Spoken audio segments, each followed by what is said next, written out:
is that we don't want to kill it. Initially, they say conservation officers told them the animal likely swam over from a neighboring island and was behaving normally. So at that time, officials wouldn't intervene. The hope is naturally that the animal will leave the island by itself. But Conservation Officer Andrew Riddell says in case it doesn't, they decided to set up a live trap. Given the images and stories from residents of the animal's proximity to people to prevent any problems. If we do capture it, the animal would be tranquilized and assessed for its health, and it will be relocated off the island. He says recently with a high of 10. Periods of rain with a high of 10 in Kitchener-Waterloo. Rain or drizzle in London with a high of 10. In Ottawa. With nowhere to go. So we wanted to set up a desk there so that these people who were displaced would see that there was people who cared and that had an opportunity for them, an opportunity to relocate temporarily or permanently. An opportunity for Ukrainians and for Newfoundland and Labrador to grow its population. But for $7 million? Well, we didn't know if it was going to be fit to eat. First of all, we didn't know if it was going to work, if people were going to show up, if they were not going to show up, if they were going to stay. One of the kind of immediate risks for this was going to be that they land in St. John's and immediately go to Toronto or Vancouver.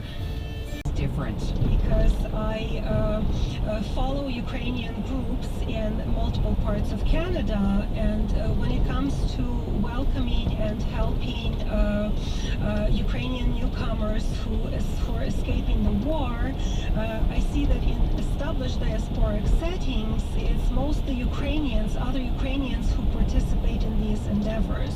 While in Newfoundland, I see many local names, people who have no connection to Ukrainian culture whatsoever.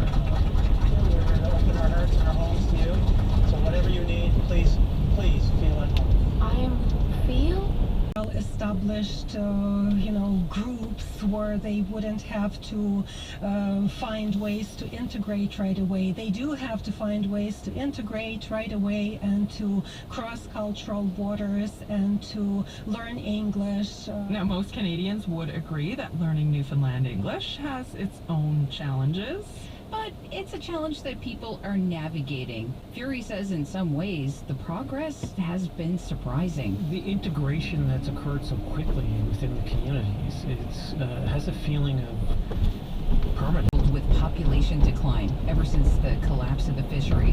But a few months ago, 3 newcomers moved into Debbie's guest house. The Prokopienko family moved from the big city of Kyiv to start a new life and a new business.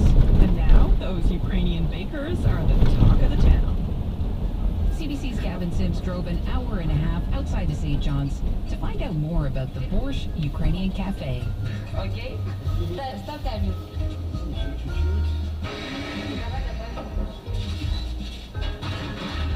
I'm gonna gain 20 pounds if this keeps up.